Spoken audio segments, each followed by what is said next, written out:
Olá, bem-vindos à nossa conversa de hoje.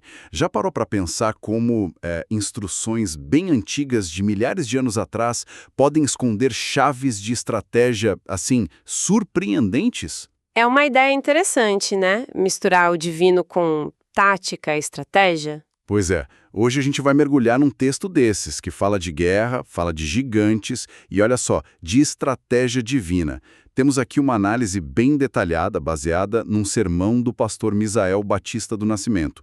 O foco é um trecho específico lá de Deuteronômio, capítulo 2, versículos 16 a 23. Isso, um sermão que foi pegado, segundo a fonte, em 9 de novembro de 2025. É um material bem específico que vamos explorar. E a nossa missão aqui é tentar desvendar como essa passagem é interpretada para revelar um Deus que não só dá ordem, sabe, mas que faz isso com um propósito estratégico muito claro. E que também age e intervém na história de forma bem decisiva. Exatamente. Vamos tentar entender essa visão de Deus como estrategista.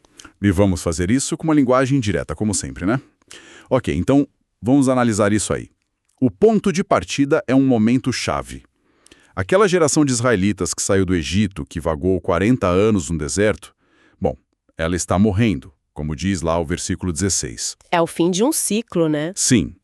E aí uma nova geração está ali, na porta, pronta para entrar na Terra Prometida. E Moisés, o líder deles, está relembrando as palavras de Deus, as instruções. Exato, é nesse contexto de transição, de preparação, que Deus dá uma ordem bem específica. Tá lá nos versículos 18 e 19. A ordem é: passem pela terra de Moabe, cheguem perto dos amonitas. Mas, atenção, Qual é a atenção?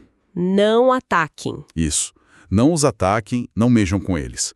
E o texto explica o porquê, o que é fundamental aqui. E qual é a razão? Porque geralmente a gente pensa em conquista, né? Avançar. Pois é, mas aqui a lógica é outra. A razão dada é que Deus já tinha destinado aquela terra aos descendentes de Ló, aos amonitas, no caso. Ou seja, aquele território já tinha um dono designado por Deus. E isso se conecta com outras instruções parecidas que já tinham sido dadas antes. A análise que a gente está usando lembra disso. Assim.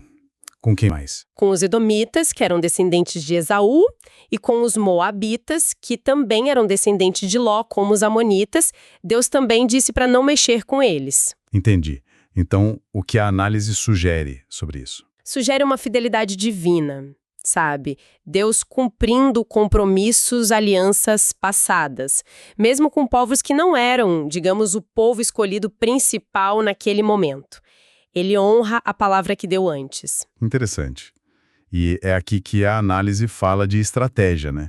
Não são só ordens soltas. Justamente, esse é o pulo do gato da interpretação. Não são meras ordens, são instruções estratégicas. Deus está conduzindo um povo com um plano. E nesse plano, olha só, as proibições, os nãos. Tipo, não ataque os amonitas. Isso, esse não do versículo 19, comparado com os nãos dos versículos 5 e 9 sobre Edom e Moabe, eles são tão importantes quanto as permissões de conquista que viriam depois. São parte da estratégia. Faz sentido. E a fonte até lembra que a geração anterior falhou justamente por ignorar um não de Deus, certo? Exatamente. A análise conecta isso lá com Deuteronômio 1, versículos 42 a 46. A geração que morreu no deserto tentou conquistar quando Deus disse não vão. Ignoraram a proibição. E o resultado? Uma derrota feia, porque agiram fora da estratégia divina. Então, a fonte usa isso para reforçar. Os nãos de Deus são estratégicos, ignorá-los traz consequências. Então a lição que essa análise tira é que precisamos tentar entender o porquê por trás do comando, discernir a estratégia. É isso aí. A implicação é essa necessidade de discernir a estratégia divina por trás das instruções, principalmente quando a gente enfrenta desafios, batalhas, como a fonte coloca. Não é só obedecer cegamente, mas buscar entender o propósito maior. Por que Deus está mandando fazer isso ou não fazer aquilo? Qual o plano? Entendi. É uma obediência mais consciente, talvez. Consciente e estratégica, exatamente. Ok. E aí, depois dessa instrução sobre não mexer com os amonitas, o texto dá uma virada, né? Parece que Moisés faz um desvio ali nos versículos 20 a 23. Sim, é como se ele abrisse um parênteses histórico. Uma pausa na narrativa do faça isso, não faça aquilo para os israelitas, para relembrar como Deus já tinha agido antes. Mas agido em favor de quem? Dos israelitas? Não. Aí que está o ponto interessante. Ele relembra como Deus agiu para dar terras a outros povos, inclusive aos próprios amonitas que eles não deveriam atacar. Ah, que curioso. E por que fazer isso naquele momento? Para que relembrar essas outras histórias? A análise que a gente tem aqui sugere que é para reforçar um ponto central: o poder e a soberania de Deus. Tipo, olha pessoal, o mesmo Deus que está guiando vocês agora já mostrou seu poder antes, removendo povos gigantes e estabelecendo outros no lugar. É para dar confiança e mostrar o padrão da ação divina. Entendi. Para mostrar que Deus já fez isso antes e pode fazer de novo, ou não fazer se a estratégia for outra, quais são os exemplos que ele usa? Primeiro, ele detalha o caso da terra dos amonitas. Antes deles, quem morava lá eram os refaíns. O texto até diz que os amonitas chamavam eles de zanzumins. Refaíns. Esse nome soa familiar. Eram gigantes, não é? Exato. O versículo 21 descreve eles assim: povo grande, numeroso e alto como os anaquins. Os anaquins eram famosos por serem gigantes, um terror para os israelitas lá atrás. Então os refaíns eram um povo, assim, muito poderoso, assustador mesmo. Tá. E como é que os amonitas, que nem eram o povo escolhido principal, conseguiram vencer essa gente toda? Então, é aí que está a chave da intervenção divina que Moisés quer destacar. O texto bíblico é direto. O Senhor os destruiu de diante deles. Ponto. Ah, não foram os amonitas na força deles. Segundo o texto, não. A vitória é atribuída diretamente a Deus. Ele removeu esse obstáculo gigante para que os amonitas pudessem ocupar a terra. A ação é divina e tem mais um detalhe sobre esses refaíns que a fonte que a gente está analisando acha importante. Qual? Essa palavra refaíns, em outros lugares do Antigo Testamento, parece que não significa só gigante no sentido físico, sabe? A fonte cita Salmo 88, Isaías 26, Provérbios 2, Jó 26, e sugere que o termo pode ter uma conotação mais sombria. Sombria como? Ligada aos mortos, ao Sheol, ao submundo, quase como se fossem entidades ou poderes ligados à morte, não só homens altos. Uau, isso dá uma outra dimensão para a coisa, né? Quer dizer que a intervenção de Deus ali não foi só contra um exército forte, mas talvez contra algo espiritualmente opressor. É o que a fonte sugere, sim. Que a menção aos refaíns talvez não seja só para dizer olha como eram altos, mas para ressaltar a magnitude do poder de Deus capaz de lidar com obstáculos que eram não só fisicamente imponentes, mas talvez tivessem essa carga mais sinistra. A intervenção divina seria ainda mais profunda. Fascinante. E esse padrão de Deus intervir para dar terra a outros povos, ele se repete nos outros exemplos que Moisés dá. Sim, ele continua para mostrar que não foi um caso isolado. O versículo 22 fala que Deus fez a mesma coisa pelos filhos de Esaú, os edomitas. Ah, sim, os parentes de Israel. Isso, Deus destruiu os horeus, que moravam na região montanhosa de Seir, e deu a terra para os edomitas, um mesmo padrão. Deus age, remove o povo anterior e permite que outro se estabeleça. E ainda tem mais um exemplo, no versículo 23. Os Caftorins. Caftorins, quem são eles? A fonte que a gente está usando identifica eles como possivelmente os filisteus, ou um grupo ligado a eles que teriam vindo de Caftor, que talvez seja a ilha de Creta. Ah, os filisteus, conhecidos inimigos de Israel mais tarde. Os aveus, que moravam em aldeias até a região de Gaza e se estabeleceram ali. De novo, um povo sendo removido e outro tomando o lugar. Entendi. Então, com esses exemplos todos, Moisés está pintando um quadro bem claro. É Deus quem manda no mapa, quem define fronteiras e quem decide quem mora onde. Perfeitamente. A mensagem central que a análise extrai é essa: soberania divina total sobre territórios e nações. Deus remove uns e instala outros conforme o plano dele, que a gente nem sempre entende por completo. Não é só força militar que decide, é a vontade de Deus. E a fonte, ela percebeu alguma coisa na linguagem usada para descrever essas ações? Alguma palavra que se repete? Sim, e esse é um ponto bem interessante da análise. A fonte destaca 3 verbos hebraicos que são chave e que aparecem nesses relatos de conquista, nos versículos 21, 22, 23 e também lá no 12, que fala dos edomitas com os horeus. Os verbos são destruir, desapossar e habitar. Destruir, desapossar, habitar.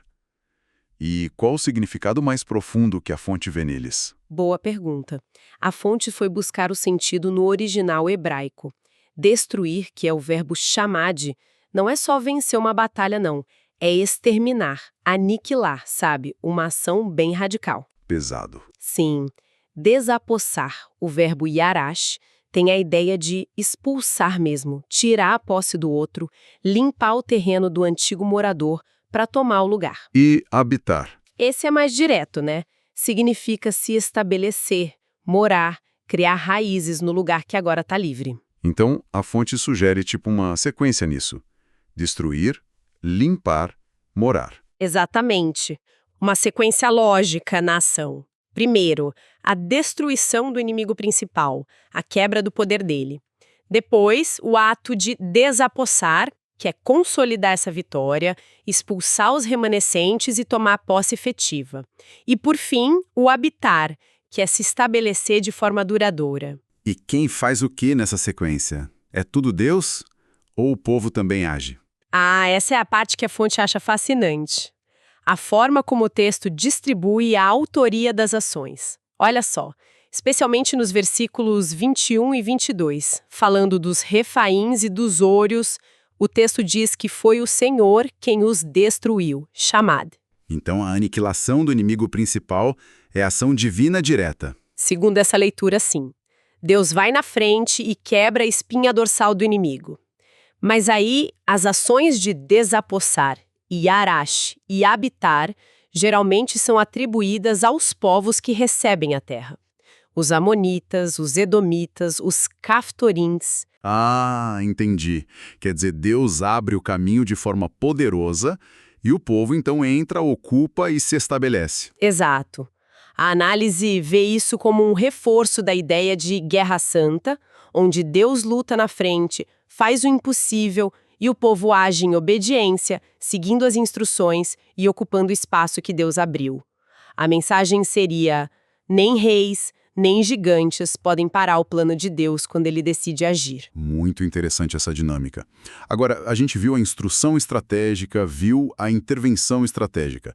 Como é que a fonte pega tudo isso que aconteceu há tanto tempo e traz para os dias de hoje? Qual a aplicação prática? Sim, essa é a parte final e crucial da análise. Ela busca exatamente isso. O que a gente aprende com esses princípios hoje? E a conclusão reforça aqueles 2 pilares que a gente conversou. Deus instrui estrategicamente e Deus intervém estrategicamente. Certo. E a partir disso, a fonte tira algumas aplicações bem diretas para a nossa vida. A primeira é sobre a gente precisar buscar continuamente a instrução estratégica de Deus. Como assim? Buscar ordens específicas para tudo? Não necessariamente ordens tipo vá por essa rua, mas buscar a direção de Deus em todas as áreas, como a fonte sugere o óbvio, mas que a gente esquece. Ler e meditar na palavra, orar, buscar discernimento, para a salvação, claro, mas também para a santificação no dia a dia, para o nosso serviço, para as nossas lutas, para as escolhas que a gente faz. A fonte até dá um exemplo bem forte. Pega lá 1 Coríntios 13, o hino ao amor, né? Fé, esperança e amor, o maior é o amor. Aí ela pergunta, será que muitas das nossas falhas, das nossas derrotas, não vêm porque a gente ignora uma instrução estratégica fundamental de Deus, como essa de viver em amor? Faz pensar. Ignorar o amor como estratégia divina para a vida. Pois é. É um chamado para levar a sério todas as orientações de Deus como parte do plano dele para a gente. Entendi. E a segunda aplicação sobre a intervenção? A segunda é sobre a necessidade da intervenção estratégica de Deus. A análise argumenta que, olha, a gente se esforça, a gente tenta, tem boas intenções, mas só com a nossa força, muitas vezes a gente acaba frustrado, cansado, sentindo que está lutando em vão, né? Sim, quem nunca se sentiu assim? Exato. Então a aplicação é reconhecer nossa dependência. Precisamos que Deus intervenha. A fonte até fala em clamar por essa intervenção, especialmente naquelas áreas da vida que estão meio travadas, sabe? Que não andam. A gente precisa que Deus haja, que Ele remova os obstáculos, os gigantes da nossa vida, assim como Ele fez lá atrás, para ter fruto de verdade e mudança real. Faz sentido. E aqueles 3 verbos destruir, desapossar, habitar, eles também ganham uma aplicação mais pessoal, deixam de ser só sobre terras. Sim. E essa é uma das aplicações mais práticas que a fonte propõe. Ela pega essa sequência destruir, desapossar, habitar e aplica à nossa jornada de santificação, de crescimento espiritual. Como funciona isso? Primeiro, destruir, chamad. A fonte conecta isso com o que Paulo fala em Romanos 8,13, mortificar os feitos do corpo pelo espírito. Ou seja, é preciso uma ação radical, de extermínio mesmo contra o pecado, contra os maus hábitos, contra aquilo que desagrada a Deus na nossa vida. Não é só controlar, é destruir pela força do espírito. Uma decisão firme, então. Exato. Segundo, desapossar, yahaz. Depois de destruir a raiz do problema, é preciso limpar o terreno. Expulsar ativamente as influências, as mentalidades, as coisas que tentam voltar e ocupar espaço no coração, na mente, na nossa casa. Sabe aquelas coisas que não pertencem mais à vida de quem quer seguir a Deus, mas ficam ali tentando se instalar? É preciso desapossar, tirar o lugar delas. Um arrependimento ativo. E o terceiro? Terceiro, habitar. Depois de destruir o mal e desapossar as influências ruins, o espaço está livre. O que fazer? Habitar em Deus, preencher esse espaço com o que é bom, investir tempo, energia, recursos na palavra, na oração, na comunhão, nas coisas do reino. É construir ativamente a vida sobre o fundamento certo, que é Cristo, fincar raízes no lugar certo. Destruir, desapossar, habitar. Aplicado à vida espiritual, bem direto. Sim, uma aplicação bem prática dessa sequência. Entendi. Então, para amarrar tudo, a mensagem central que essa análise parece passar é que as ações de Deus, tanto as ordens quanto as intervenções, não são aleatórias. Elas são parte de uma estratégia maior, com um propósito claro: preparar, capacitar, guiar as pessoas. E o objetivo final é fortalecer nossa confiança nesse Deus fiel e poderoso, que está agindo na história e na nossa vida. É exatamente essa ideia central que a fonte transmite, sim. Confiança na estratégia e na intervenção divinas. Bom, exploramos hoje então como esse trecho de Deuteronômio, visto por essa lente de análise, nos mostra um Deus que age com estratégia. Vimos isso nas instruções, nos limites que ele coloca. E também nas intervenções poderosas, né? Removendo povos, estabelecendo outros, mostrando sua soberania de forma bem concreta ali naqueles exemplos históricos. Exato. Revisitamos a fidelidade de Deus, sua soberania, a importância de seguir as orientações, entendendo que até os nãos são estratégicos. E vimos como aquele padrão de destruir, desapossar, habitar, pode ser aplicado hoje na nossa busca por uma vida mais alinhada com Deus, né? Na santificação pessoal. Sim, foi uma conversa muito rica. Com certeza. E sabe, fica uma coisa para a gente pensar um pouco mais, uma questão que essa análise meio que deixa no ar. Qual seria? A fonte foca muito em discernir a estratégia de Deus através de comandos diretos da Bíblia ou exemplos históricos bem claros, como esses que a gente viu. Mas e hoje? Quando a gente está diante de um desafio, de uma decisão, e não tem um versículo que diz, faça exatamente isso, ou não vá por ali. Boa pergunta. Como encontrar a estratégia divina nessas situações mais cinzentas. Pois é. Como a gente pode buscar discernir padrões mais amplos, princípios orientadores na palavra, na forma como Deus age na história, que talvez revelem uma estratégia dele para a nossa situação específica, mesmo sem um comando explícito. Como ir além das circunstâncias imediatas para tentar enxergar o plano maior de Deus. Buscar a estratégia nos princípios gerais, talvez. Na sabedoria acumulada da fé. Talvez. É algo para a gente continuar refletindo, né? Como encontrar essa direção estratégica de Deus no nosso dia a dia. Fica aí a provocação.